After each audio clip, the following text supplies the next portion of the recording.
मोक्षमार्गदाता नमो राजचंद्र प्रभुसार उर्वशी सम उरे वसो सदा परमाधार मोक्षमार्गस्य नेतारं वेत्तारं कर्मभूभृतां ज्ञातारं विश्वतत्त्वानां वन्दे तद्गुणलब्धये अज्ञानतिमिरान्धनां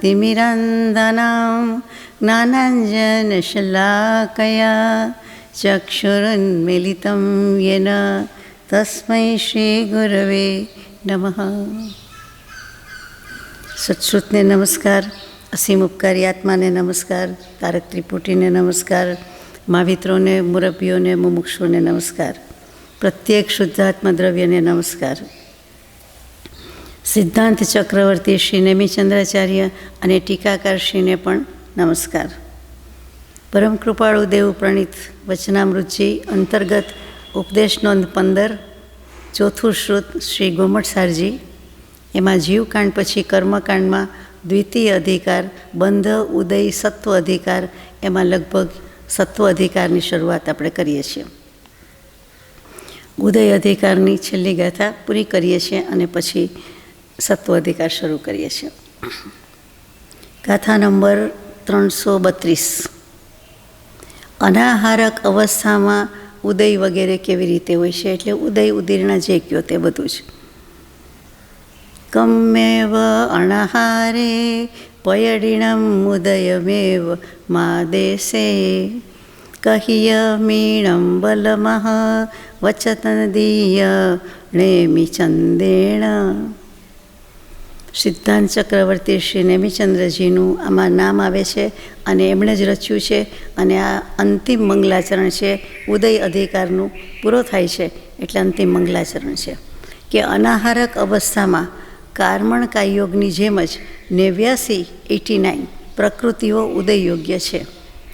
આ પ્રકારના માર્ગણા સ્થાનમાં જે પ્રકૃતિઓનો ઉદય કયો તે બળદેવ એટલે કે બલભદ્ર અને નારાયણ દ્વારા પૂજિત એવા શ્રી નેમિનાથ તીર્થંકર ભગવાન અને જે પોતાના ભાઈ બળદેવ અને માધવચંદ્ર ત્રૈવિદ્ય દેવકર એનાથી પણ પૂજાયેલા એવા શ્રી નેમિચંદ્ર સિદ્ધાંત ચક્રવર્તીએ કહ્યું છે એમ જાણવું।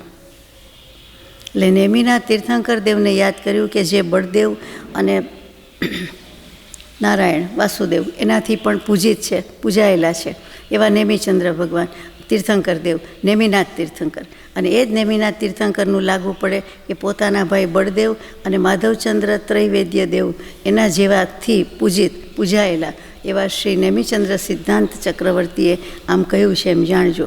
એટલે તીર્થંકર દેવને જેમ પૂજા કરવામાં આવે છે એમ જ આ નેમિચંદ્ર પણ તમને આ રીતે કહે છે એમ તમે જાણો। એટલે ઉદય પ્રકરણ પૂરું કર્યું। ગાથા નંબર 333। પ્રકૃતિઓમાં સત્વનું નિરૂપણ કરતાં એની પહેલાં ગુણસ્થાનમાં સત્વ કહેવામાં આવે છે। જે કર્મ પ્રકૃતિ છે એમાં સત્વનું નિરૂપણ આવે છે। બંધ ઉદય પૂરા થયા, યથાશક્તિ વિચાર્યા, હવે સત્વ અધિકાર શરૂ થાય છે તો એમાં કેવી રીતે છે એમ કહે છે। એટલે કે ગાથા નંબર 333 શરૂ કરીએ તે પહેલાં આપણે સમજવાનો પ્રયત્ન કરીએ કે સત્વ એટલે શું। તો આપણે સત્વ કોને કહીએ છીએ? બંધ ઉદય ઉદીર્ણા સત્તા, એમાં સત્તા શબ્દ છે, અહીંયા સત્વ કહ્યું છે, એ સત્વ આપણે કોને કહીએ? તો કે સત્વના પર્યાય શબ્દ છે। સત્વ કેટલી જગ્યાએ શબ્દ વપરાય છે? તો કે સત એટલે આત્મા અસ્તિત્વ, એટલે કે અસ નામની ધાતુ છે, સંસ્કૃતમાં ક્રિયાપદ છે, એ અસ પરથી અસ્તિત્વ આવ્યું, એ અસનું સત થઈ જાય છે નિયમ પ્રમાણે, વ્યાકરણના નિયમ પ્રમાણે, એટલે સત શબ્દ આવ્યો। સત એટલે સાચું, સારું, જાણીતું અર્થ છે, પણ સત એટલે અસ્તિત્વ, સત્તા એટલે પણ અસ્તિત્વ, અને સત્વ એટલે પણ અસ્તિત્વ, આ પહેલો અર્થ થાય। અને એના પર્યાય શબ્દ ઘણીવાર વાંચવામાં આવે ત્યારે આપણને અસમંજસ ઊભી થાય છે, અસમજણ લાગે અથવા તો કાંઈક મૂંઝવણ લાગે, તો એ પર્યાય શબ્દ છે એટલે એકના એક અર્થ થતા હોય, સેમ મિનિંગ થતો હોય એવા શબ્દ છે। કયા છે? તો કે એક સત જે ત્રિપદીમાં આપ્યું મહાવીર પ્રભુએ ગૌતમ પ્રભુને કે ઉત્પાદ વ્યય દ્રવ્યયુક્તમ સત, એ સત, પછી સત્તા જે આમાં આવ્યું તે, પછી સત્વ, પછી સામાન્ય, પછી દ્રવ્ય, પછી અન્વય, પછી વસ્તુ, પછી અર્થ અને વિધિ, આ બધા જ શબ્દો વપરાતા હોય એટલે પ્રશ્ન થાય કે અહીંયા સત કયા અર્થમાં છે, અહીંયા સત્વ કયા અર્થમાં છે, અહીંયા સત્તા કયા અર્થમાં છે. તો આપણે વિચારીએ કે પહેલું જ અસ્તિત્વ મૂક્યું એટલે કોઈ પણ વસ્તુ, વ્યક્તિ, પદાર્થ, પરિસ્થિતિ છે, બસ છે એટલું જ કહેવું છે, એટલે અસ્તિત્વ. પછી બીજું મૂક્યું છે તે જીવ, કે સવ પાણમ ભૂયમ જીવમ સત્તાણમ આસાયણાય, એમ સૂત્ર આવે. તો કે સર્વ પ્રાણી ભૂત જીવ અને સત્વની આશાતના કરી હોય તો કે પ્રાણી ભૂત જીવ સત્વમાં આખી સમસ્ત સૃષ્ટિ આવી ગઈ. 14 રાજલોકના જીવ આવી ગયા. કેટલાક પ્રાણી કહેવાય, કેટલાક ભૂત કહેવાય, કેટલાક જીવ કહેવાય અને કેટલાક સત્વ કહેવાય. અહીંયા સત્વ કીધું એટલે જે કાંઈ બધા છે તે જીવોમાંથી જે કાંઈ બાકી રહેતું હોય તે બધું જ, કે નાની નાની અનેક પ્રકારની વિવિધ યોનિમાં એક શ્વાસોચ્છ્વાસમાં 18 વખત જન્મે અને મરે એને અસ્તિત્વ કહેવાય શું છે જ. લબ્ધિ અપર્યાપ્તક જીવ કીધા તો કે એ બધા જીવ છે, એવા અનેક પ્રકારના જીવ છે, એ બધા જ એમાં આવી જાય એટલે અહીંયા સત્તામાં આવી જાય, એટલે કે સત્વમાં આવી જાય. સવ પાણમ ભૂયમ જીવમ સત્તાણમ અસાયણાય, એટલે કે સર્વ પ્રાણી ભૂત અને જીવ, અને ચોથું સત્વની આશાતના કરી હોય તો ત્યાં સત્વ એટલે પણ જીવ, જીવ એટલે તો જીવ છે જ, પ્રાણી એટલે પણ જીવ અને ભૂત એટલે પણ જીવ. ત્યાં ભૂતનો અર્થ ભૂત પલિત પિશાચ વાણવ્યંતર દેવ થતો નથી, પણ ત્યાં ભૂત એટલે વનસ્પતિ થાય છે. ભૂ એટલે હોવું અને થવું, એની મેળે ઉગ્યા કરે, હોયા કરે, થયા કરે, ઉગ્યા કરે, એ વનસ્પતિ કેવું છે. એટલે ત્યાં ભૂત એટલે વનસ્પતિ, એટલે વનસ્પતિ કાંઈના જીવોને આખો એક વિભાગ જુદો પાડી દીધો. એવી રીતે બધાના જુદા જુદા પડીને ટૂંકમાં સત્તા, એટલે અહીંયા સત્વ એટલે એક અર્થ અસ્તિત્વ કર્યો, બીજો આપણે જીવ કર્યો. પછી ત્રીજો અર્થ કે આત્મામાં જે સમયે કર્મ બંધાઈ જાય છે એ ઉદયમાં આવે એ પહેલાંના સમય સુધીનો જેટલો કાળ છે, જેટલી સ્થિતિ છે, ત્યાં સુધી એ કર્મ ક્યાં રહે છે તો કે જ્યાં રહે છે ત્યાં, એટલે આત્મામાં જ રહે છે. તો કે આત્મામાં અવસ્થિત એ આત્માની સત્તામાં રહે છે, એટલે કે તેને સત્તા કહેવાય છે. આપણી ભાષામાં, રોજિંદી ભાષામાં જથ્થાબંધ, જથ્થો, કોઠાર, સમૂહ જ્યાં ભેગું કર્યું છે તે કોઠાર શબ્દ તો આપ સમજો. કોષ કોઠાર જે કહીએ તે, તો કે કોઠારમાં ભેગા કર્યા છે. કોઈને જુદો કોઠાર હોય ઘરમાં, હવે સિસ્ટમ નીકળી ગઈ છે, રસોડું નીકળી જાય એવા હાલ છે, તો રસોડાનું કોઠારની જગ્યા કોણ કરે, ગજારની જગ્યા કોણ કરે, એવું છે. એટલે આ સત્તાની વાત છે. બંધ કર્મ બંધાય છે તે ઉદય બાંધ્યા પછી અમુક સમય પછી જ ઉદયમાં આવે. ઉદીરણા એ કર્મો કપાય છે ત્યારે આવે છે તે, એટલે કે ઉદીરણામાં લઈએ છીએ, ઉદયમાં આવે છે એટલે ઉદીરણા થતી જ જાય છે, અને કેટલીક પ્રયત્નપૂર્વક તપ વગેરે અનુષ્ઠાનથી આવે છે તે, અને બાકી રહ્યું તે જથ્થામાં સ્ટોકમાં પડ્યું છે. પણ ઉદયમાં આવતા પહેલાંનો સમય ત્યાં સુધીનું એ પછી તો ઉદય કહેવાય જાય, એટલા માટે ઉદીરણા કહેવાય જાય. હવે આપણને આ તો ખબર જ છે, નથી ખબર? અને ક્યારથી ગણાય તો કે કર્મ બંધ થયો એના બીજા સમયથી, જે સમયે બંધાયું એ સમય તો બંધમાં ગયો, એટલે એના પછીના, એટલે બીજા સમયથી માંડીને ઉદયમાં આવતા પહેલાંના છેલ્લા સમય સુધી, એટલે કે એની પહેલાંના સમય સુધીનું એ જથ્થામાં છે તે બધું જ કર્મ એ સત્તા કહેવાય, અને એ જ સત્વ કહેવાય. તો આપણે હવે વાત કરવાની છે આ કર્મોના સત્વની, કર્મ પ્રકૃતિઓના સત્વ અધિકારની વાત કરવાની છે. ગાથા નંબર 333. તિથ્થાહરા જુગવમ સવમ તિથ્થમણમિચ્છગાદિતિ એ તસ્સત કમિયાણં તગુણઠાણં ચ સંભવદી. હણ છે, હણ સંભવદી. મિથ્યાદૃષ્ટિ, સાસ્વાદન અને મિશ્ર આ 3 ગુણસ્થાનમાં ક્રમથી, એટલે કે પહેલામાં, પછી બીજામાં, પછી ત્રીજામાં. તો પહેલાં ગુણસ્થાનકમાં તીર્થંકર પ્રકૃતિ અને આહારક દ્વય, એટલે આહારક શરીર અને આહારક અંગોપાંગ એ એક સમયમાં હોતા નથી, એક સમયમાં થતા નથી, હોઈ શકતા નથી. પછી બીજા ગુણસ્થાનમાં આ 3 પ્રકૃતિ કોઈ કાળમાં સંભવતી નથી. સાસ્વાદન ગુણસ્થાનક એટલે એમાં તીર્થંકર પ્રકૃતિ ના આવે, અને આહારક શરીર અંગોપાંગ આ 3 પ્રકૃતિ કિસી કાલ મેં, કોઈ પણ કાળમાં, ત્રિકાળમાં હોતી નથી. અને મિશ્ર ત્રીજા ગુણસ્થાનકમાં તીર્થંકર પ્રકૃતિ હોતી નથી. હવે મિથ્યાત્વ ગુણસ્થાનકમાં બધા જ સામાન્ય જીવોની અપેક્ષાએ 148 પ્રકૃતિ જે કહેવાય છે તેની સત્તા છે. આ 3 પ્રકૃતિ નીકળી જાય છે જુદી જુદી રીતે, પણ 148 પ્રકૃતિની સત્તા કહેવાય મિથ્યાત્વ ગુણસ્થાનકમાં. શાશ્વત ગુણસ્થાનકમાં ત્રણેયમાં કોઈ કાળમાં નથી, એટલે 145ની સત્તા છે, 3 નીકળી જાય છે. અને મિશ્ર ગુણસ્થાનકમાં એક તીર્થંકર પ્રકૃતિ ન હોવાથી 147 પ્રકૃતિની સત્તા છે. એકમાં બધી છે, એકમાં 147 છે અને એકમાં 145 છે, એમ કહેવાનો ભાવાર્થ છે.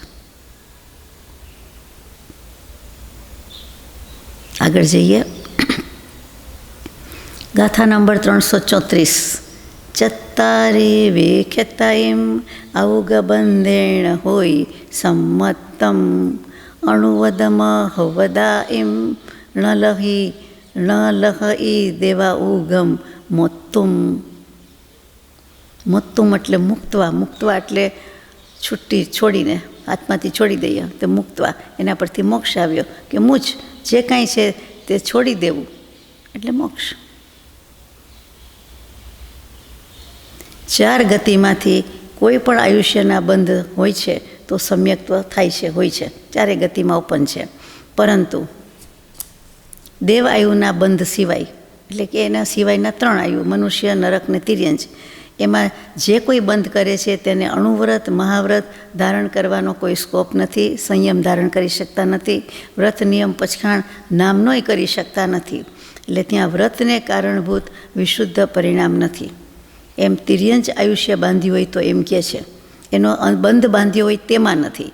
પછી તો આપણે જાણીએ છીએ કે 5મા ગુણસ્થાન વર્તી મહામત્સ્ય વગેરે તિર્યંચ છે જ અને અસંખ્ય છે, એટલે એને વ્રત નિયમ છે.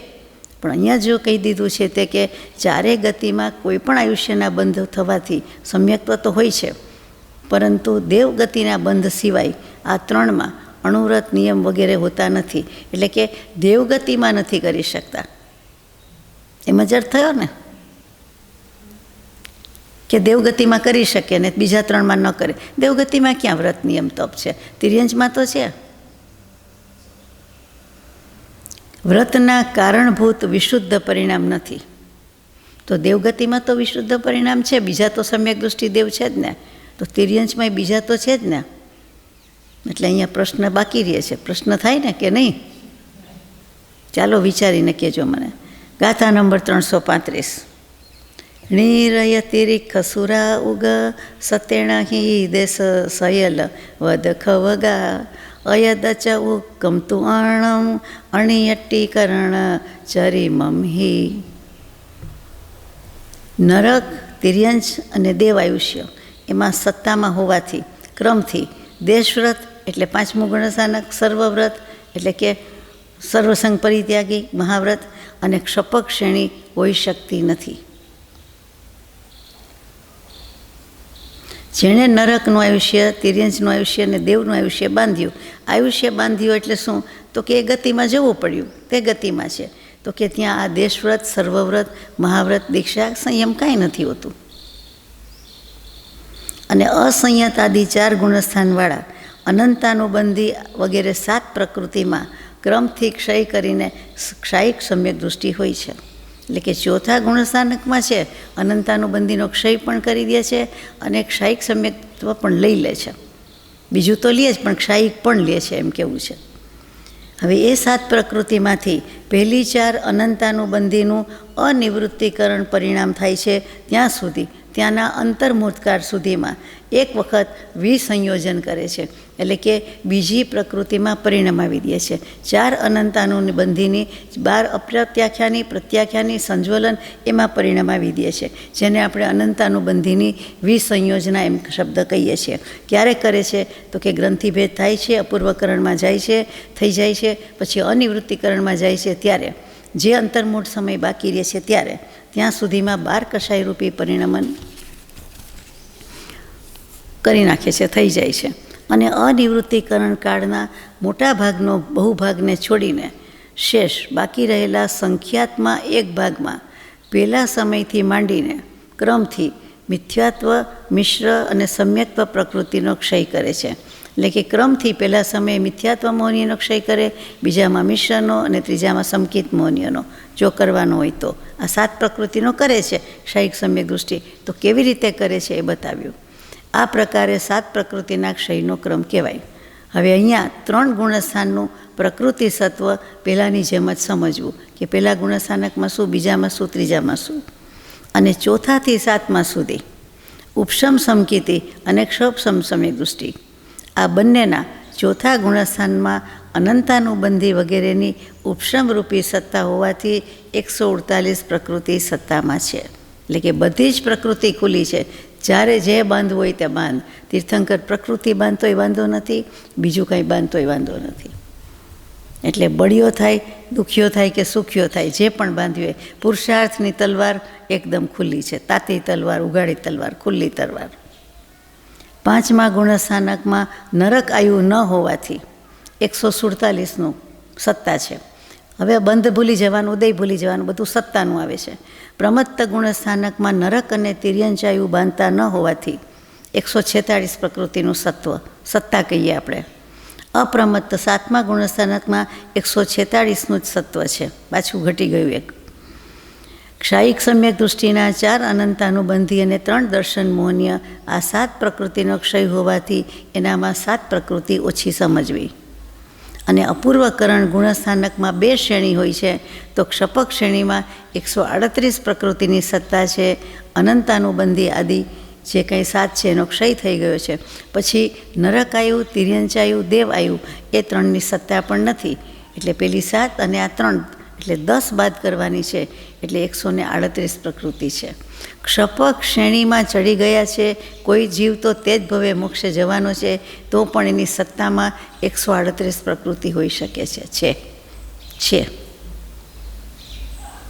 એ શ્રેણી પરના આરોહણનો કેવો પુરુષાર્થ હોય. આત્માના પરિણામની જ વાત છે કે ઉગ્ર, તીવ્ર, પ્રચંડ કે વિધિન નો ટાઈમ. અંતર્મુહૂર્તમાં તો બધી ખેલ ખલાસ. અને અંતર્મુહૂર્ત તો વધુમાં વધુ 48 મિનિટ. ઉત્કૃષ્ટય હોય, જઘન્ય હોય, મધ્યમય હોય. અને કેવલ જ્ઞાન લઈ લેશો. 13મા ગુણસ્થાનકે આવી જાય અને પછી વહેલું મોડું આયુષ્ય કર્મના ઉદય પ્રમાણે મોક્ષે જતા રહે છે.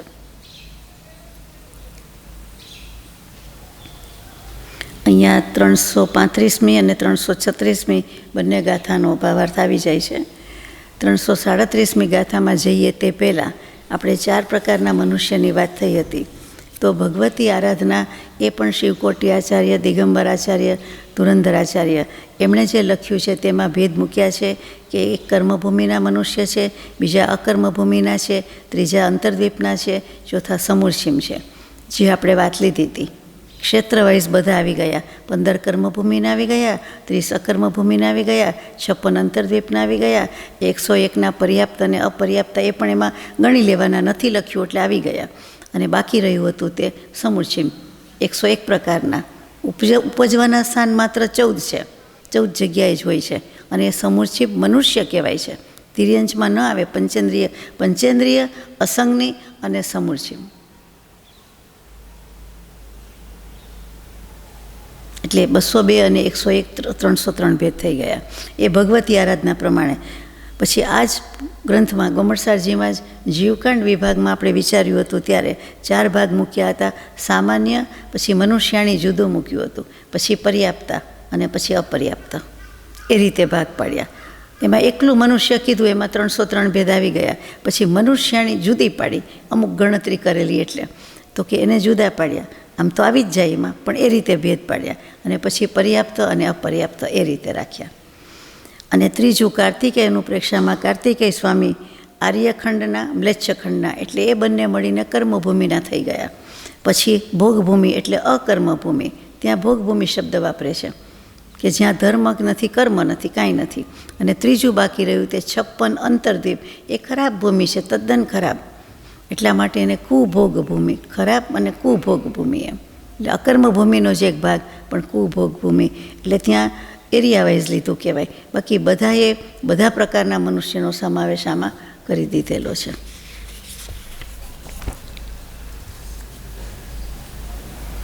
ગાથા નંબર 337. 9માં અનિવૃત્તિકરણ ગુણસ્થાન વગેરેમાં આ ક્ષય યોગ્ય પ્રકૃતિનો ક્રમ બતાવે છે. ક્ષય યોગ્ય એટલે સત્તામાં હોય તો ક્ષય થાય ને. સોલઠ્ઠે કી ગિચ્છકમ ચદુસેકમ બાદરે અદો એકમ ખીણે સોલસ જોગે બાયતરી તેરુ વર્તંતે.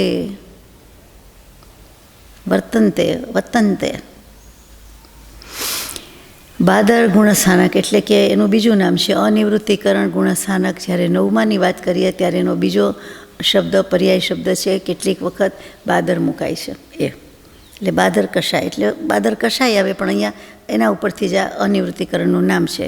એના 9 ભાગ હોય, એમાં ધીમે ધીમે બધે પ્રગતિ કરતાં કરતાં 9 પ્રકારે પરિણામ થાય આત્માના. તો 9 ભાગમાંથી 5 ભાગમાં ક્રમથી 16, 8, 1, 1, 6 એટલી પ્રકૃતિઓ ઉપરામ કરે છે, આરામ કરે છે. એટલે કે પહેલાં 9મું ગુણસ્થાનક, એનો પહેલો ભાગ એમાં 16 પ્રકૃતિ, બીજો ભાગ એમાં 8 પ્રકૃતિ, ત્રીજો ભાગ 1 પ્રકૃતિ, ચોથો ભાગ 1 પ્રકૃતિ, 5મો ભાગ 6 પ્રકૃતિ. આમ 16, 8, 1, 1, 6 એમ ભાગ પડે છે. એટલે કે ક્ષય અને સત્તાથી એની વ્યુચ્છિત્તિ થઈ જાય છે એમ કહેવું છે. આટલી પ્રકૃતિ ઉપરામ કરે છે, આરામ કરે છે એમ તો લખાય નહીં, એટલે ઉપરામ કરે છે. એટલે એનો ક્ષય અથવા સત્તા બંને રીતે કાં તો નાશ પામે છે, કાં તો સત્તામાં છે એમાંથી પણ વિચ્છેદ પામે છે. અને 4 ભાગમાં, એટલે કે બાકીના 4 ભાગ રહ્યા એમાં એકની સત્તાથી વ્યુચ્છિત્તિ છે. એટલે કે 6, 7, 8, 9માં એક પ્રકૃતિ ઓછી થતી જાય છે. પછી 10મા સૂક્ષ્મ સંપ્રાય ગુણસ્થાનમાં એકની જ વ્યુચ્છિત્તિ છે. એ કયું હોય તો કે સૂક્ષ્મમાં સૂક્ષ્મ સંજ્વલન લોભ, એનો સૂક્ષ્મ ભાગ, અને એની કીટીકરણ, અશ્વકરણ વગેરે જે 3 પ્રકૃતિ કરે છે, અને અધાકરણ એ જે 3 કરે છે. કીટીકરણ આપણને યાદ રહી ગયું છે કે છેલ્લું કીટું પણ કાઢી નાખે છે, છેલ્લો કચરો હોય એનો અંશનો અંશ હોય એ પણ જાય છે. એ 10મા ગુણસ્થાનકમાં એક પ્રકૃતિ જાય છે. 11માં કોઈ યોગ્યતા જ નથી કર્મ પ્રકૃતિની, આવી સવાલ જ નથી, ગણ્યું જ નથી, લેખામાં જ નથી, શ્રેણી ચડે છે. ઘરમાં નથી, બહાર નથી, દેખાતા નથી, સીડી ચડીને ઉપર ગયા તો એને કંઈ ગણ્યા જ નહીં, ચાલો સહેલું. દેખાતા નથી, નજરથી બહાર નીકળી ગયા.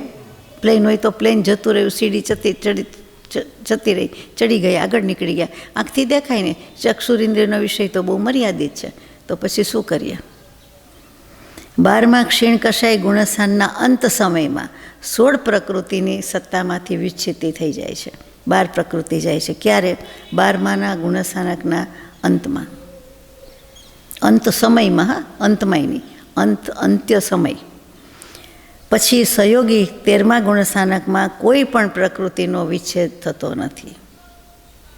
ઘાતી કર્મનો ક્ષય થઈ ગયો, પછી બીજો તો બધા જીવે ત્યાં સુધી, આયુષ્ય હોય ત્યાં સુધી રાખવાના જ છે, ભોગવવાના જ છે. 14મા અયોગ કેવડી ગુણસ્થાનકના અંતમાં 2 સમયમાં ભાગ પાડ્યા, જે આપણે આવતું હોય છે પ્રજ્ઞાબોધમાં ને બધે જ. એમાં પહેલા સમયમાં 72 અને દૂસરા એટલે બીજા સમયમાં, છેલ્લા સમયમાં બાકીની 13 પ્રકૃતિનો ક્ષય થાય છે. 72 અને 13, અને 72 શબ્દ ગુજરાતીમાં નહીં આવ્યો પ્રજ્ઞાબોધના પુષ્પમાં, ત્યારે પરમ પૂજ્ય બ્રહ્મચારીજીએ એક શબ્દ યોજ્યો 72. 72 હિન્દીમાં પણ કહેવાય અને સંસ્કૃતમાં પણ કેવું હોય તો કહેવાય. હિન્દીમાં વધારે કહેવાય, કારણ કે સંસ્કૃતમાં વિંશતિ ને એકવિંશતિ ને એકોનવિંશતિ ને એવું બધું 80 માટે વપરાતું હોય, તો 70 માટે પણ થોડોક ફરક પડી જાય. સપ્તતિ ને સપ્તતિકા ને એવું લઈ આવે એટલા માટે. પણ 72 એટલે ત્યાં વાપરવો પડ્યો, કારણ કે 72 આવે જ નહીં ગાવા બોલવામાં, એટલે 72. આ એ ઉપાંત્ય સમયમાં એમ શબ્દ છે, એટલે લાસ્ટ બટ વન, લાસ્ટ સમય કહીએ તો એમાં 13 પ્રકૃતિનો ક્ષય છે. એની પહેલાંના સમયમાં 72 પ્રકૃતિનો ક્ષય થાય છે. એટલે 2 સમય પહેલાં આપણે પૂછીએ તો એમ કે 85 પ્રકૃતિનો ક્ષય બાકી છે, હજી સત્તામાં પડી છે. હજી એટલું બોલો, સાંભળો, કરો, ત્યાં તો અસંખ્યાત સમય જતા રહ્યા હોય તો એ તો મોક્ષમાં પહોંચી જાય. એ સમય પૂરો, એ સમય પૂરો, અને સીધી ગતિ પહોંચવાની એ પણ એક સમય, તો આમાં ક્યાં વાર લાગે? એટલે આપણને ખબર પડે, બોલીએ, સાંભળીએ, અરે વાંચીએ, વિચારીએ, ત્યાં તો અલોક સિદ્ધ લોકમાં સ્થિતિ. પણ કેટલા ભાગ પાડ્યા છે છેલ્લા સમયમાં. 85 એમ કહી દે તો ન ચાલે. નહીં, એક એક સમય જ જાય છે. એટલે એક સમયમાં 72 જાય છે અને એના પછીનો છેલ્લો સમય તેમાં 13 જાય છે. હવે આપણે પ્રજ્ઞાબોધમાં ગાઈએ તો આપણને બધું યાદ આવે, સમજાય, વધારે રસ પડે.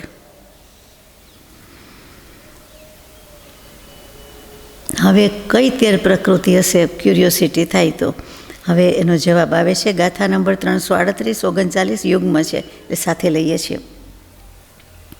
ણીરયતિ રેખદુબિયલમ થીણતિ ગુજ્જો વતા વયે ઇન્દી સાહરણ સુહુમથાવર સોલમ મજ્જિમ કસાયઠ્ઠમ. 339મી છે.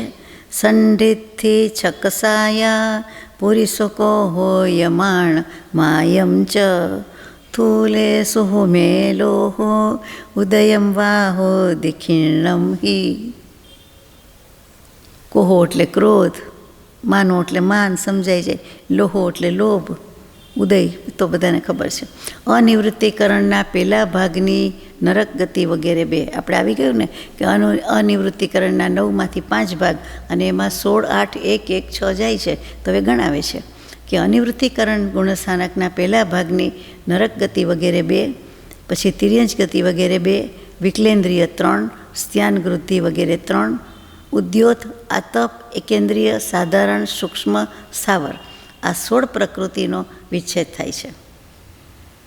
બીજા ભાગમાં અપ્રત્યાખ્યાન 4 અને પ્રત્યાખ્યાન 4 એમ મળીને 8 પ્રકૃતિ છે, એનો વિચ્છેદ થાય છે. ત્રીજા ભાગમાં નપુંસક વેદ, ચોથા ભાગમાં સ્ત્રીવેદ, પાંચમામાં હાસ્ય વગેરે નો કશાય, 6 નો કશાય, એટલાનો ક્ષય. છઠ્ઠા, સાતમા, આઠમા, નવમામાં ક્રમથી પુરુષવેદ, સંજ્વલન ક્રોધ, સંજ્વલન માન, સંજ્વલન માયા છે. એટલે આટલું જાય છે. આ પ્રકારે સ્થૂળ 12 કશાય 9મા ગુણસ્થાનમાં 36 પ્રકૃતિનો વિચ્છેદ થાય છે અને 10મા ગુણસ્થાનમાં સંજ્વલન લોપ પ્રકૃતિ છે. 12મા ગુણસ્થાન એટલે કે ક્ષીણ કશાયના ઉદયની જેમ 5 જ્ઞાનાવરણ, 4 દર્શનાવરણ, 5 અંતરાય, 1 નિદ્રા, 1 પ્રચલા, આ પ્રકારે 16 પ્રકૃતિ છે.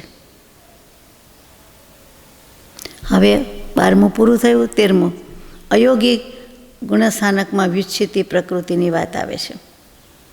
એમાં પણ સાથે જ મૂકી છે ગાથા 340, 341 બંને. દેહાદિ ફસંતા થિરસુહ સર સુર વિહાય દુગદુભગમ ણીમીણા જસણા દ્યજમ પતેયા પૂર્ણ અગુરુ ચ ઉ. હવે ગાથા નંબર 341. અણુદયત દેયમણીચમ જોગી દુચરી મમ્મી સત્તવોચ્છીણા ઉદય ગ બારણનારણુ તેરસચરી મમ્મી વોચ્છીણા. અમુક અમુક શબ્દ જાણીતા ન લાગે, હવે લાગે ને, અમુક નવા લાગે, બેલેન્સ થઈ જાય. 5 શરીરથી માંડીને 8 સ્પર્શ, એટલે કે શરીર 5 પછી વર્ણ, ગંધ, રસ, સ્પર્શ, આ બધું ગણીએ તો 20 થાય. એટલે 5 શરીરના વર્ણ, ગંધ, રસ, સ્પર્શ થી માંડીને 50 પ્રકૃતિ. વર્ણ, ગંધ, રસ, સ્પર્શની 20 થાય અને 5 શરીર છે તો 50 કેવી રીતે કરી? પછી શરીર પછી બધું આવે ને, શરીર, અંગોપાંગ, બંધન, સંગાત, સહનન, સંજ્ઞાન, એવી બધી લેતા હશે. ટૂંકમાં એ 50 પ્રકૃતિ. સ્થિર, શુભ, સ્વર, દેવગતિ, વિહાય ગતિ, એનું જોડું એટલે કે પ્રશસ્ત, અપ્રશસ્ત. પછી દુર્ભગ, નિર્માણ, અયશ કીર્તિ, અનાદેય, પ્રત્યેક, અપર્યાપ્ત, અગુરુ લઘુ વગેરે 4. ત્રીજા વેદનીય કર્મની 2માંથી અનઉદયરૂપ 1, એટલે કે કાં તો શાતાવેદનીય હોય કાં તો અશાતાવેદનીય. શાતાવેદનીય હોય તો અશાતાવેદનીયનો અનુદય કહેવાય અને અશાતાવેદનીય હોય તો શાતાવેદનીયનો અનુદય કહેવાય. પછી નીચ ગોત્ર, આ એક 72 પ્રકૃતિ અયોગી કેવડીના અંતમાં સમીપ કે દુસરે એટલે કે ઉપાંત્ય સમયમાં સત્વથી વિચ્છિન્ન પામે છે. જે આપણે વાત થઈ ગઈ તે, આ તો 72 પ્રકૃતિ એમણે ગણાવી કે આટલી આટલી પ્રકૃતિ નથી. અને જેનો ઉદય અયોગી ગુણસ્થાનકમાં છે એવી ઉદયગત 12 પ્રકૃતિ અને એક મનુષ્ય ગતિ અનુપૂર્વી, એ પ્રકારે 13 પ્રકૃતિ. હવે ક્યાંય જન્મ મરણ કરવાના નથી, એટલે 14મા ગુણસ્થાનકે કાંઈ નથી. તો કે જે મનુષ્ય પ્રકૃતિ અનુપૂર્વીનો ઉદય ભોગવી રહ્યા હોય એ ભવે ભોગવ્યો હોય, પેલા બાંધ્યો હોય એટલે એ પૂરો થઈ ગયો બંધ ઉદય, એટલે હવે છે નહીં. તો કે અયોગીના અંતમાં એ પણ એની સત્તાથી છૂટી જાય છે, એટલે કે 13 પ્રકૃતિ જાય છે. હવે સત્વ અને અસત્વ પ્રકૃતિની સંખ્યા ગુણસ્થાનકમાં બતાવે છે. તો સત્વ એટલે સત્તામાં, અસત્વ એટલે શું કે સ્ટોકમાં હોતી જ નથી, જથ્થામાં હોતી જ નથી. તો એવું હોય તો કે હા, ઘણી પ્રકૃતિ આપણા સ્ટોકમાં હોય જ નહીં, બાંધી જ ન હોય એમ, એવી એ પ્રકૃતિ હોય જ ને. હવે શાતાવેદની અને અશાતાવેદની હોય તો બેમાંથી એક જ બાંધી હોય ને અમુક સમયે, તો પછી તો એવી કંઈક નીકળી જાય ને. ઘણી બધી કલરની રીતે જુઓ તો કંઈ 5 વર્ણ થોડા સાથે બાંધ્યા હોય, તો એક વર્ણ જોઈ તો 4 નીકળી જાય ને. આવું હશે, જોઈએ આગળ શું આવે છે. ગાથા નંબર 342. ણભતી ગીણ ભ ઈ દો દો 10 16 ગાદહીણે સુ સત્તા હવંતી એવં અસહાય પરકમુદિઠ્ઠમ.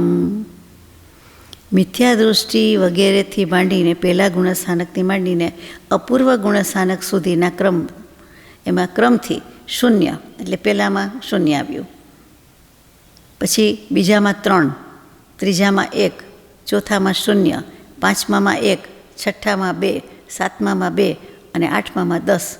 આટલી પ્રકૃતિનું અસત્વ જાણવું, એટલે કે એમાં એ પ્રકૃતિ રહેતી નથી. આપણી ભાષામાં અનઅસ્તિત્વ.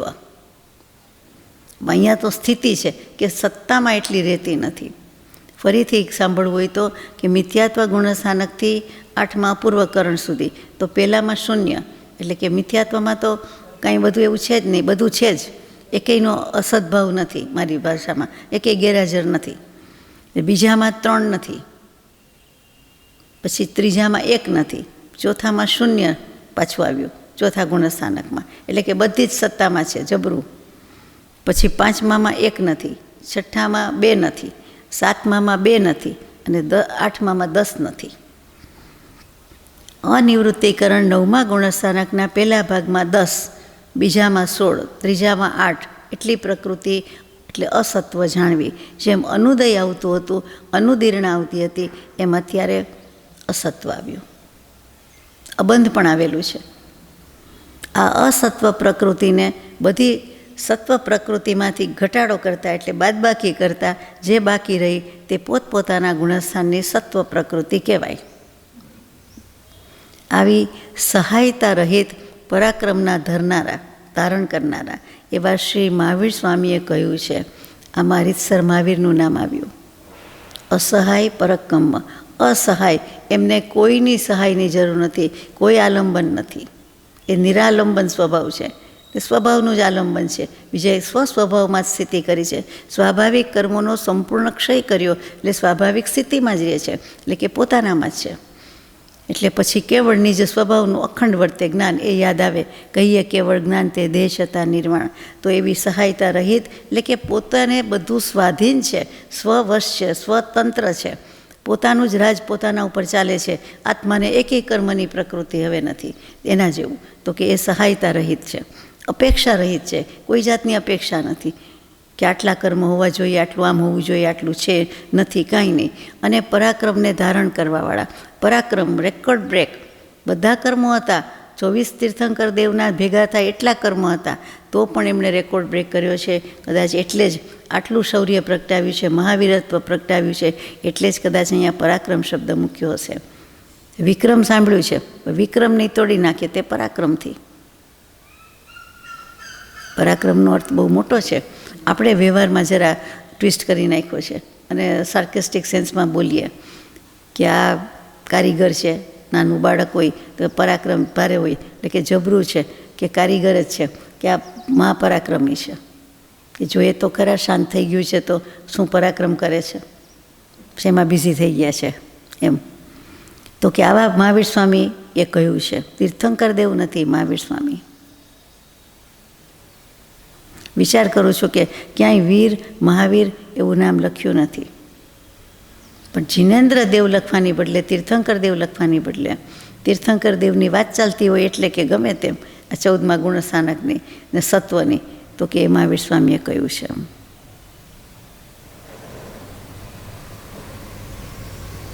બધા ગુણસ્થાનની બધી પ્રકૃતિની વાત આવી ગઈ ને એટલે બધાની સાક્ષીમાં એક ગાથામાં લઈ લીધું, જુદું જુદું કહેવાની બદલે. આગળ જઈએ. ગાથા નંબર 343. ઉપશમ શ્રેણીવાળાને ચારિત્ર મોહનીયની બાકીની 21 પ્રકૃતિ કેવી રીતે કરે છે તેની વાત કરે છે, એનું વિધાન આવે છે. ખવર્ણમ વા વસમણે નવરીય સંજલણ પૂરી સમજમ હિ મજ્જિમ હોદો કોહાદિયા કમસો વસંતાહુ. વસંતા એટલે ઉપશાંત. આમ તો ઉપશમના વિધાનમાં ક્ષપણા વિધાનની જેમ જ સમજવાનું છે, એ જ ક્રમ છે, પણ વિશેષ વાત એ છે કે સંજ્વલન કષાય અને પુરુષવેદ એ બેની વચ્ચે જે પ્રત્યાખ્યાન અને અપ્રત્યાખ્યાન, પેલું અપ્રત્યાખ્યાન બોલાય તો અપ્રત્યાખ્યાન અને પ્રત્યાખ્યાન કષાય સંબંધી જે બબે ક્રોધ વધ્યા અપ્રત્યાખ્યાનનો અને પ્રત્યાખ્યાનનો, એ પહેલાં એનું ક્રમથી ઉપશમન કરે છે. સંજ્વલન કષાયમાં અને પુરુષવેદ એની વચ્ચે એટલે કે બે પ્રકૃતિની વચ્ચે કર્મ પ્રકૃતિની વાત ચાલે છે. આપણે 4 કષાયના નામ લખીએ ચોકડી એટલે 16 કષાય આવે, પછી હાસ્ય રતિ અરતિ બધા 9 કષાય આવે. એટલે એમાં જ્યારે પુરુષવેદ આવતું હોય ત્યારે તો કોઈ આમ લે કોઈ આમ લે, આપણે છેલ્લું 8મું લઈએ છીએ. સ્ત્રીવેદ પુરુષવેદ નપુંસકવેદ છેલ્લું 8મું લઈએ તો કે જે ગણો તે એ બેની વચ્ચે એટલે આ કેટલું ઝીણું મૂક્યું છે જોવાનું છે. એ એનું ઉપશમન કરે છે અને પછી સંજ્વલન ક્રોધનો ઉપશમન કરે છે. સંજ્વલન કષાય અને પુરુષવેદની વચ્ચે જે અપ્રત્યાખ્યાન પ્રત્યાખ્યાન કષાયના બંને ક્રોધ આવે છે તેની પહેલાં એનું ક્રમથી ઉપશમન કરે છે અને પછી સંજ્વલન ક્રોધનું કરે છે. એટલે કે પુરુષવેદનું પહેલાં કર્યું એમ જ થયો ને અર્થ, અને પછી આ 2 કષાય ક્રોધ કષાયનું કર્યું. ક્ષપક શ્રેણીની જેમ ઉપશમ શ્રેણીમાં 9મા ગુણસ્થાનકના બીજા ભાગમાં વચ્ચેના 8 કષાયનો ઉપશમ થતો નથી, પરંતુ પુરુષવેદની પછી અને સંજ્વલનની પહેલાં હોય છે. એટલે ઉપશમ અને ક્ષપક શ્રેણીનો ડિફરન્સ બતાવો છે. આનો ક્રમ એવો છે કે પુરુષવેદ પછી અપ્રત્યાખ્યાન અને પ્રત્યાખ્યાન બંને ક્રોધનો ઉપશમ અને પછી સંજ્વલન ક્રોધનો ઉપશમ વગેરે. હવે સમજાયું. પહેલાં પુરુષવેદને અપ્રત્યાખ્યાનને પ્રત્યાખ્યાનનો કરી દે અને પછી સંજ્વલન ક્રોધનો વગેરે કરવામાં આવે છે. અને માન વગેરેમાં પણ આવો જ ક્રમ જાણવું. પાકું? ઉપશમ જેવું જ છે ક્ષપણામાં, આટલી વાત જુદી હતી. સંજ્વલન કષાય અને પુરુષવેદની વચ્ચે આવતા 2 ક્રોધ.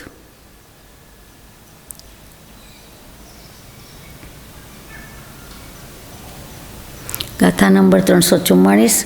નિરયાદિષુ પયડિથી દિયણુભાગ પદેશ ભેદ ભિન્નસ સત્તસય સામિતમ નેદવમિદો જહાજોગમ.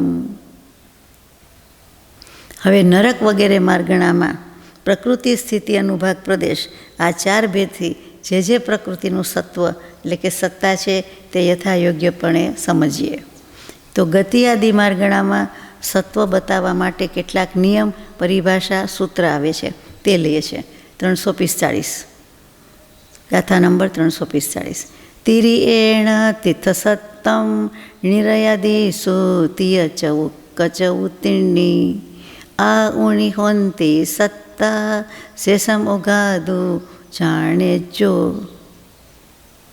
તિર્યંચ ગતિમાં તીર્થંકર પ્રકૃતિની સત્તા હોતી જ નથી, બાંધી શકે નહીં. તિર્યંચ મોક્ષે જઈ શકે પણ એટલે મનુષ્ય ગતિમાં આવીને મનુષ્ય થઈને પણ તીર્થંકર નામ કર્મ ન બાંધી શકે.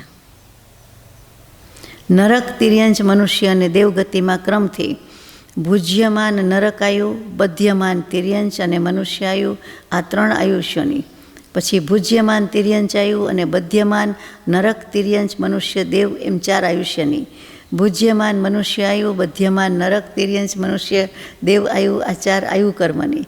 અને ભુજ્યમાન દેવાયુ, બધ્યમાન તિર્યંશ અને મનુષ્ય આયુ એ 3 આયુષ્ય કર્મની સત્તા રહેવા યોગ્ય છે. અને બાકી પ્રકૃતિની સત્તા ગુણસ્થાનની જેમ સમજવી. હવે અહીંયા ભુજ્યમાન અને બધ્યમાન. ભુજ્યમાન બોલીએ એટલે લગભગ આહાર સંજ્ઞા આપણી જોરદાર, એટલે ભજીયા જ યાદ આવી જાય, ભગવાન યાદ ન આવે, ભોજન યાદ આવી જાય. નામ જ ભુજ્યમાન લખે એટલે ભોગવવામાં આવે તે. તો આપણું આયુષ્ય સમયે અત્યારે બેઠા છીએ, ગમે તે કરતા હોઈએ, ખવાતું જ જાય છે, ક્ષીણ થતું જાય છે. આયુષ્ય કર્મના દળિયા ક્ષીણ થતા જાય એ તો સારી ભાષામાં, બાકી ખવાતા જાય છે. કોણ ખાઈ જાય છે?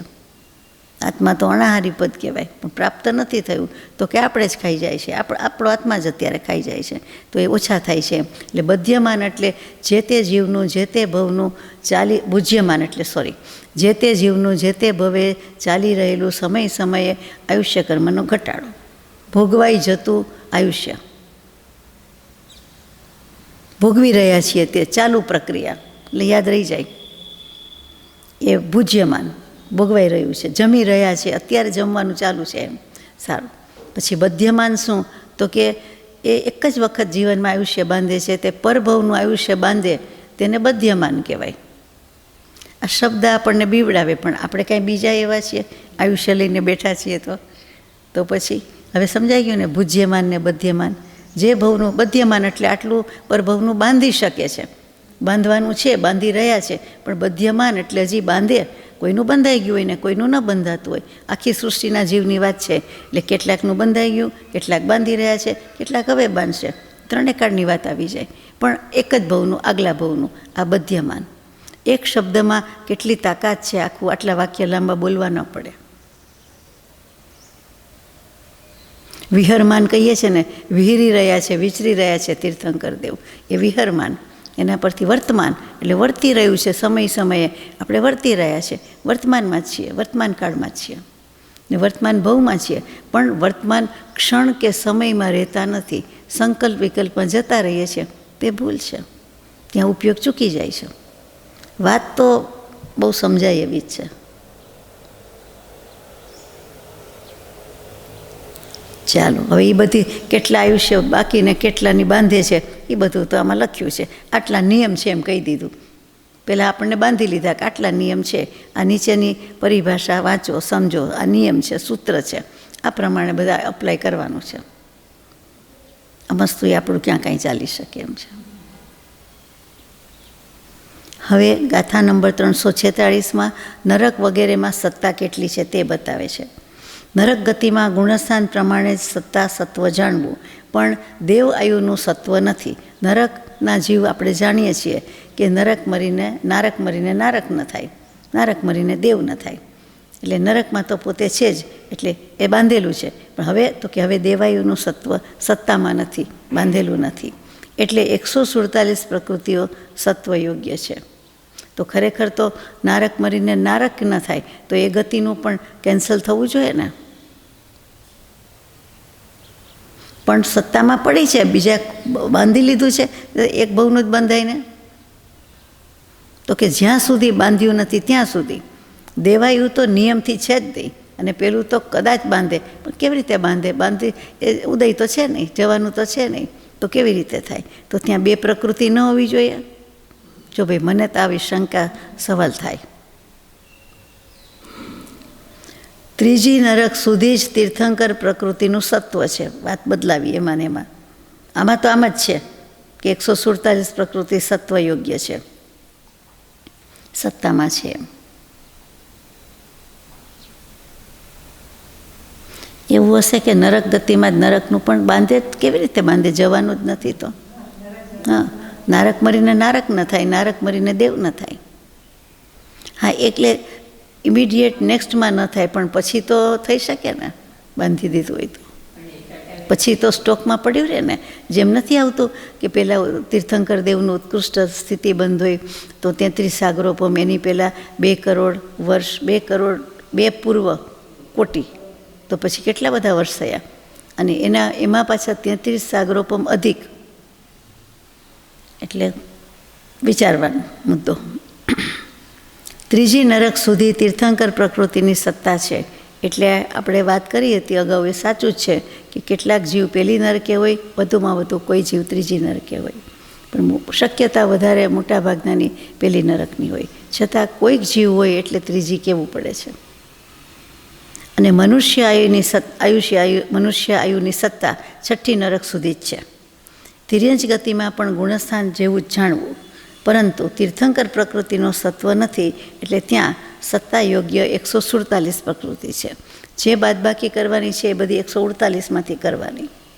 બંધ પ્રકૃતિ હોય તો 120માંથી, ઉદય હોય તો 122માંથી, ઉદય ઉદીર્ણામાં, અને સત્તામાં 148માંથી કરવાની.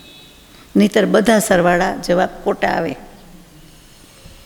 ગાથા નંબર 347. એવં પંચતિરીખે પુણિદરેણ તેણીરય દેવા ઓઘમ મણુ સતીએ સુવી અપૂર્ણગે પૂર્ણ અપૂર્ણેવ. આ પ્રકારે 5 જાતિના તિર્યંચમાં પણ સામાન્ય રીતિથી જ સત્તા જાણવી. પણ વિશેષ વાત એટલી છે કે લબ્ધિ અપર્યાપ્તક તિર્યંચ, એમાં નરકાયુ અને દેવાયુ એ બંનેનું સત્વ નથી, એટલે બંનેની સત્તા નથી. ફરીથી લબ્ધિ અપર્યાપ્તક તિર્યંચમાં નરક અને દેવાયુ એ બેની સત્તા નથી. અને મનુષ્યના 3 ભેદમાં પણ ગુણસ્થાન જેવું જ સત્વ સમજવું, પણ લબ્ધિ અપર્યાપ્તક મનુષ્ય એટલે સમૂર્છ્ય મનુષ્ય વગેરે, અને જન્મ મરણ 18 વાર કરી નાખે છે એક શ્વાસોચ્છ્વાસમાં, તે બધા લબ્ધિ અપર્યાપ્ત. એમાં તિર્યંચની જેમ નરકાયુ, દેવાયુ, તીર્થંકર આ 3 પ્રકૃતિ હોતી નથી, એટલે કે 145 પ્રકૃતિ સત્તા યોગ્ય છે. આમાં આપણને કંઈ પ્રશ્ન નથી. આપણે નિવૃત્તિ અપર્યાપ્ત કહેતા હતા, એમાં એવું કહ્યું હતું કે એક શ્વાસમાં 18 વખત જન્મે મરે.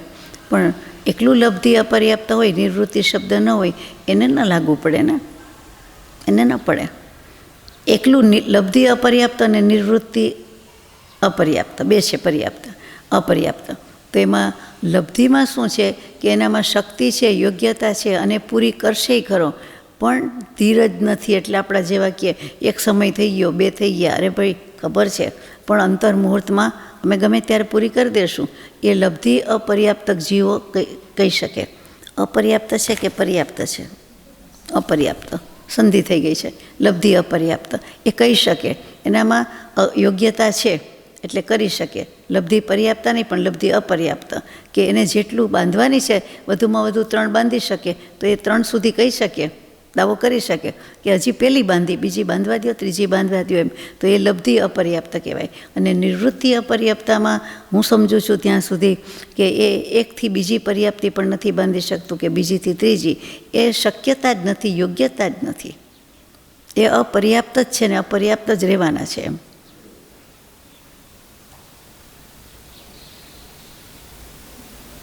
કંઈક ફરક છે એટલો. અને કેટલીક વખત આગમમાં કરણ પર્યાપ્તા, કરણ અપર્યાપ્તા એવો શબ્દ આવે, તો ઘણા એ જ શીખ્યા હોય, નિવૃત્તિ ન શીખ્યા હોય, લબ્ધિ અને કરણ. એટલે એમ થાય આ નિવૃત્તિ ક્યાંથી આવ્યું, પણ એનો જ પર્યાય શબ્દ છે. હવે દેવગતિની વાત, 348મી ગાથા. ઓઘમ દેવેણ હૈ નિર્ણયાવું સારોત્તિ હોદી તિરિયા ભવણ તિયક પવાસીય ઇથિ સુણ તિથયર સત્તમ. સમજી ગયા? અમુક શબ્દ આવી ગયા. દેવગતિમાં સામાન્ય રીતે જાણવું, સામાન્ય જેવું જ જાણવું, પણ નરક આવ્યું નથી, એટલે 147 સત્વ પ્રકૃતિ છે. દેવને પણ લાગુ પડે છે. દેવ મરીને દેવ ન થાય, દેવ મરીને નારક ન થાય. તો અહીંયા એ નરકની જ પ્રકૃતિ કાઢી નાખી. દેવ આવ્યું તો રહ્યું જ, નરકમાં નરક આવ્યું એક કાઢી નાખી, દેવ બીજી રાખી. એટલે એમાં ક્યાંક સમજવાનું છે. સહસ્રાર નામના 12મા દેવલોક સુધી તિર્યંચ આયુની સત્તા છે, આગળ નથી. એટલે કે 16 દેવલોક ગણ્યા હોય તો સહસ્રાર પછી જે કાંઈ છે એ 4 દેવલોકમાં એ સત્તા નથી, તિર્યંચ નથી, તિર્યંચ આયુની સત્તા નથી. પછી ભવંત્રિક એટલે ભવનવાસી વ્યંતરની જ્યોતિષી આ દેવમાં, અને કલ્પવાસીની એટલે વૈમાનિક દેવની સ્ત્રીઓ, એટલે કે દેવી ન લખ્યું, સ્ત્રીઓ લખ્યું, દેવાંગના દેવી એ હું કહું છું, એમાં તીર્થંકર પ્રકૃતિનું સત્વ નથી. એટલે ભવનપતિ વાણવ્યંતર જ્યોતિષી અને આ દેવી બાધ્ય તો ઉદયમાં આવે ને, તો કે દેવલોકની દેવી, તો એ તીર્થંકર નામ કર્મ પ્રકૃતિ એને સ્ટોકમાં છે જ ને, એ સત્વ નથી. બાંધી જ ન હોય તો બંધાય જ નહીં, એટલે પછી ઉદયમાં ક્યાંથી, સત્તામાં ક્યાંથી. હવે ઇન્દ્રિય અને કાય માર્ગણામાં સત્વ વગેરે કેવું છે? એટલે ગતિ માર્ગણામાં પૂરું થયું, હવે ઇન્દ્રિય અને કાય આવી, 14 માર્ગણા શરૂ થઈ, એમાં આ બીજી ત્રીજી આવી. ગાથા નંબર 349. ઓઘમ પંચખતસ્ય શેષેન્દ્રિય કાય ગે અપૂર્ણમ વા તેઉદુ ગેણરાવું સવવત્થુ વેલણાવી. હવે એટલે નાવ ના, અધુના ના હોય છે. ટુ બીના રૂપ યાદ કરવાના, એમ આર ઇઝ આર એવું બધું હોય છે, થાય છે. ભવતી, વંતી એવું બધું. અહીંયા વંતી ન લખવું, ભવંતી. ચાલો, ઇન્દ્રિય માર્ગણા અને કાય માર્ગણા એટલે યાદ કરવું પડે. ઇન્દ્રિય એટલે કઈ માર્ગણા આવે? એકેન્દ્રિય, બેઇન્દ્રિય, તેઇન્દ્રિય, ચૌરેન્દ્રિય, પંચેન્દ્રિય, 5 જાતિ કહેવાય તે. અને કાય માર્ગણા કયું આવે? પૃથ્વી કાય, અપકાય, તેવકાય, વાવકાય, વનસ્પતિકાય, ત્રસકાય. આ 6 કાય. જેવો 50 કાય શબ્દ યાદ આવી જાય, અસ્થિકાય કહેતા, એમ કાય એકલું બોલે એટલે આપણી કાયા નહીં યાદ રાખવાની, આખા દુનિયાની રાખવાની. એટલે 6 કાય રાખવાની, પૃથ્વી કાય, અપકાય વગેરે. ત્રસને મૂકી દો તો ચાલે.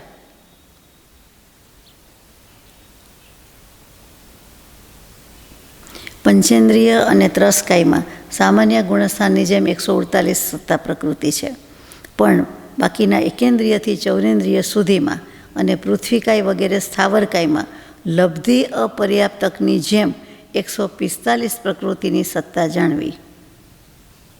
તીર્થંકર પ્રકૃતિને બી મુખ્ય 3 જ કાઢી નાખી, બાકી બધી છે. તેજસકાય એટલે અગ્નિકાય અને વાયુકાયના જીવમાં મનુષ્યોની જેમ સત્વ નથી. મનુષ્યની જેમ એટલે મનુષ્ય આયુ નથી, મનુષ્ય આયુની સત્તા નથી, સોરી. એ કારણથી આ બંનેમાં 144ની જ સત્તા સમજવી. અને બધી જગ્યાએ ઇન્દ્રિય અને કાય માર્ગણામાં પ્રકૃતિઓની ઉદ્વેલના પણ હોય છે, થાય છે. આ પ્રકારે અહીંયા આ પૂરું થાય છે. હવે ઉદ્વેલના શું? નવો શબ્દ છે.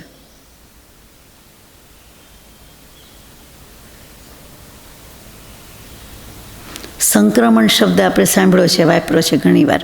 કર્મ પ્રકૃતિનું એકમાંથી બીજામાં સંક્રમણ થઈ જાય તે. તો કે એ સંક્રમણ થઈ જાય, આખો ફેરફાર આવી જાય, એક પ્રકૃતિ અન્ય પ્રકૃતિ રૂપે પરિણમી જાય. ઇવન પુણ્યની પાપ રૂપે અને પાપની પુણ્ય રૂપે એ પણ સંક્રમણ છે, આ પણ સંક્રમણ છે. તો કે એ સંક્રમણ જ ઉદ્વેલનનો એક ભાગ, એટલે કે સંક્રમણનો એક ભાગ ઉદ્વેલન છે. એટલે સંક્રમણ અને ઉદ્વેલનનો ડિફરન્સ વધારે નથી, પર્યાય શબ્દ તરીકે વપરાય છે, છતાં આટલો ફરક છે કે એકના એક ભેદ રૂપે છે. હવે એ વિચારવાનું છે. અહીંયા જે લખ્યું છે તે કે ઉદ્વેલના થાય છે એટલે શું કહેવું છે? સંક્રમણ થાય છે. સંક્રમણ થાય છે એટલે શું? તો કે જે પ્રકૃતિનો બંધ કર્યો હતો તેનાથી પરિણામ વિશેષમાં બીજા કોઈ એવા પરિણામ કરવાથી, પુરુષાર્થ કરવાથી અન્ય પ્રકૃતિ રૂપે પરિણામ આવી દઈએ અને એ પ્રકૃતિનો નાશ કરી દઈએ, એટલા બધા બળિયા થઈ જઈએ કે પાપ શું કરી શકે? પાપને પુણ્યમાં સંક્રમાવું અને પાપને હું બદલી પણ નાખું, નાશ પણ કરી દઉં, કે જેથી કરીને બાંધેલી પ્રકૃતિનું પરિણામ પાપનું કે પુણ્યનું કે ગમે તેનું મારે ભોગવવું ન પડે, નાશ કરવામાં આવે. એટલે એનો ફળ ઉદય આપવામાં આવે, એ ટાઈમ પાકે એ પહેલાં જ નાશ કરી દેવામાં આવે. તો એ વિધિને, એ કરણને, એ પુરુષાર્થને સંક્રમણકરણ કહીએ, એમ આપણે વાંચેલું છે, સાંભળેલું છે, જાણીએ છીએ. અને એને જ ઉદ્વેલના કેવું છે. અહીંયા ઉદ્વેલન શબ્દ છે એટલે મારે વિચારવું છે કે ઉદ્વેલન શું?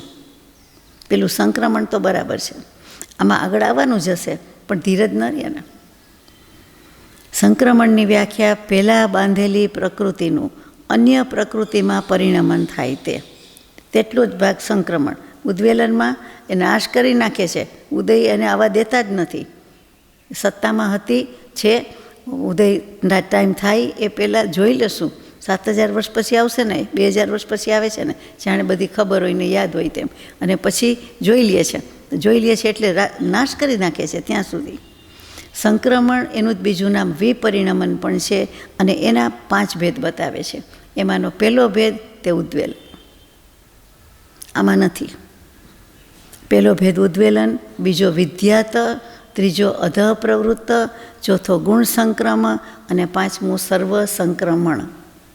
આ 5 ભેદ છે. જે પહેલો શબ્દ જે કહ્યો તે, તો કે ભેદ કયો તે ઉદ્વેલન, એની હમણાં વાત લઈએ. પણ સંક્રમણના પર્યાય શબ્દમાં વિપરિણમન પણ ખરું, અને ભાગાહાર આપણે આવતું હતું ઘણીવાર. ભાગહાર નહીં પણ ભાગાહાર. એ ભાગાહાર હતું એ આ સંક્રમણ કેવું છે, એનો પર્યાય શબ્દ એ પણ છે. ભાગાહાર એટલે ભાગાકાર એમ કહી દઈએ તો બધી વારે સાચું નથી, કેટલીક વખત સંક્રમણ જ છે. ભાગાકાર એટલે ભગાડી દેવું, નાશ કરવો એમ જ છે ને, છેદ ઉડાડવાની જ વાત છે ને આમ તો. ફરીથી સંક્રમણ એના 5 પ્રકાર, એમાં ઉદ્વેલન, વિદ્યાત, અધઃ પ્રવૃત્ત, ગુણ સંક્રમ અને સર્વ સંક્રમણ. પાકું? હવે ઉદ્વેલન એટલે શું? આમાં વ્યાખ્યા આપી છે, પછી લઈએ. તો કે એક જાતની કોઈ પણ મર્યાદાનું અતિક્રમણ, ઓળંગી જવું, ઉલ્લંઘી જવું, હા એ ઉદ્વેલન કહેવાય. સાદી ભાષામાં કહું તો દૂધ મૂક્યું હોય ગરમ કરવા માટે, ઉભરાય. ઉભરાઈને શું થાય? છલકાય. છલકાઈને શું થાય? બહાર વહેવા માંડે, બહાર ચાલતું થાય. જ્યાં પણ હોય ત્યાંથી ઉફાણ આવે એટલે ઉભરો આવે, ઊંચું થાય, પછી નીચે પડે છે. એટલે કે છલકાય, વહેવા માંડે, જે કયો તે. નદીનો કે બંધના બંધ હોય અને તૂટી જાય, પાળ તૂટી જાય, કિનારો તૂટી જાય, જે પાળ બાંધી હોય તૂટી જાય તો શું થાય? બધું વહેવા માંડે, છલકાવા માંડે. દેટ ઇઝ ઉદ્વેલન. છલકાઈ જવું, ઉભરાઈ જવું, મર્યાદાનો ભંગ કરી દેવો, ઓળંગી જવો. તો એ તો મર્યાદા ભંગ ન કહેવાય, લક્ષ્મણ રેખા ઓળંગી ગયા એમ ન કહેવાય. ના, આમાં ઉદ્વેલન કહેવાય. કારણ કે ઉદ્વેલ શબ્દનો અર્થ આવો થાય છે. હવે આમાં ઉદ્વેલન કેવી રીતે? તો બતાવ્યું છે કે જે પ્રકૃતિ તે સમયે બંધાતી નથી, આમાં નથી લખ્યું, સોરી, અને તે બંધાવાની જીવની યોગ્યતા પણ નથી, અને તે પ્રકૃતિની ઉદ્વેલના થાય છે. એ તો પ્રકૃતિની વ્યાખ્યા વિશેષણમાં આવ્યું કે અમુક પ્રકૃતિ એવી છે કે જીવની બાંધવાની યોગ્યતા નથી, અને અમુક પ્રકૃતિ એવી છે કે બંધાવાની યોગ્યતા નથી. સામસામું છે. પેલો કે તું અયોગ્ય, પહેલાં કે તમે અયોગ્ય, એવી રીતે. તો કે એ બંને અયોગ્ય, એટલે એ પ્રકૃતિને શું? તો કે એને શું કહેવું? તો એવી પ્રકૃતિ પણ કેટલીક છે, આવે એટલે જોઈએ, એ ઉદ્વેલન પ્રકૃતિ કહેવાય. અને એ મિથ્યાત્વના ગુણસ્થાનક જ હોય છે, એટલે પહેલાં ગુણસ્થાનક જ. પણ પહેલાંમાં તો 148 છે. પછી એને કાંડક પ્રકૃતિ કહેવાય છે. બીજો શબ્દ છે કાંડક. કાંડક એકલું કાંડ નહીં. એટલે આવા બધા પારિભાષિક શબ્દો આવતા જાય છે, વિચારીએ છીએ. ફરીથી અહીંયા જે મૂક્યું છે તે કે જેવડી કે बटने में जो बल दिया था पीछे उल्टा घुमाने से वो बल यानी टेढ़ा पर निकाल दिया. હવે જેવડી એટલે તો સિંદરી. સિંદરીના વડ ઉપર વડ ચડ્યા હોય. હવે ત્યાં સુધી એનામાં બળ છે. United we stand and divided we fall. સંપ ત્યાં જમ્પ, લાકડાનો ભારો જેવું દૃષ્ટાંત. હવે એ વડને ઊંધા ફેરવીએ, વડ કયો કે સળ કયો, બંને કહેવાય. એ વડના સળ એ ઊંધા ફેરવીએ એટલે આંટા ફેરા, એટલા માટે એનું બળ નાશ પામે, બિલકુલ નાશ પામે. હા, એ કેટલું સુંદર દૃષ્ટાંત આપ્યું છે कि उल्टा घुमाने से वो बल टेढ़ापन निकाल दिया. इसी प्रकार जिस प्रकृति का बंध किया था पीछे परिणाम विशेष को उसको अन्य प्रकृति रूप परिणाम आकर उसका नाश कर दिया. अर्थात फल उदय में नहीं आने दिया, पहले ही नाश कर दिया. उसे उद्वेलन कहते हैं. પેલું ઉભરાવાનું દૃષ્ટાંત તો આપણી સમજ માટે કે વહી ગયું મર્યાદાની બહારને છલકાઈ ગયું, એ ઉદ્વેલનનો અર્થ છે. એટલે એમાં પણ વાપરી શકાય. અને અહીંયા કર્મ પ્રકૃતિમાં કેવી રીતે? તો આ ગ્રંથકાર કે આચાર્ય ભગવાન જિનેન્દ્રદેવ કહે તે સાચું કે આ રીતે કે સિંદરીના વડથી જ સમજાવ્યું હતું પહેલાં, અને અત્યારે પણ સિંદરીના વડથી જ સમજાવ્યું. જેવડી એટલે સિંદરી. સિંદરી તો સમજો ને ગુજરાતીમાં, સૂતળી જુદી અને સિંદરી જુદી. જે વળવાળી હોય, સળવાળી હોય, એકદમ જાડું દોરડું જ, દોરા દોરી ન હોય, પણ શણના દોરા દોરી કે જે કયો તે શેના હોય? કાથી કહેવાય, કાથીનું દોરડું, કાથી. બોલો, આવું છે. જેવડી કે બટને મેં, એટલે એના વણવામાં, વણાટમાં. અને ટેઢાપણું પણ હોય જ, વાંકાપણું કે જે હોય, અને એને ઊંધી ગુમાવવાની, એટલે કે એન્ટીક્લોક. હા, એટલે ઉકેલવાનું જે કહીએ છીએ તે, એ સમજાઈ જાય છે. આંટી ઉકેલી હોય એટલે એ સમજાઈ જાય છે. એટલે એને ઉદયમાં આવતા પહેલાં જ નાશ કરી દેવાનો, એનું નામ ઉદ્વેલન છે. સંક્રમણમાં તો એકમાંથી બીજામાં જાય છે, એ થાય છે, પરિણામ આવી દે છે, ફેરફાર આવે છે. આ તો નાશ જ કરી દેવાનો છે. એટલે જુદો જ શબ્દ વાપરવો પડે, પણ એ ભાગ છે, સંક્રમણનો એક ભાગ છે. 5 પ્રકારમાં ઉદ્વેલન એક ભાગ છે, પ્રકાર છે. અને કેટલીક વખતે સિમિલર છે, એ પણ ક્યાંક આવવું જોઈએ. હા, કર્મ નાશ પામે. જી, ઉદયમાં આવવા નથી દેતા, સત્તામાં ગયું ના. ચાલો, સત્તામાં તો હતું જ, પછી શું કરીએ? ગાથા નંબર, શ્લોક નંબર 350. આ ઉદ્વેલન પ્રકૃતિ કઈ કઈ છે? કોણ સી હે? ચાલો. હરદુસમ મમ્મિસમ સુરદુગણારય ચૌક મણુકમસો ઉચ્ચા ગોદમ મણુદુગ મુવેલી જંતી જીવે હિમ. આપણે સમય મર્યાદા છે ને બાકી છે, એટલે પછી જ લઈશું. સજાત્મ સ્વરૂપ પરમ ગુરુ.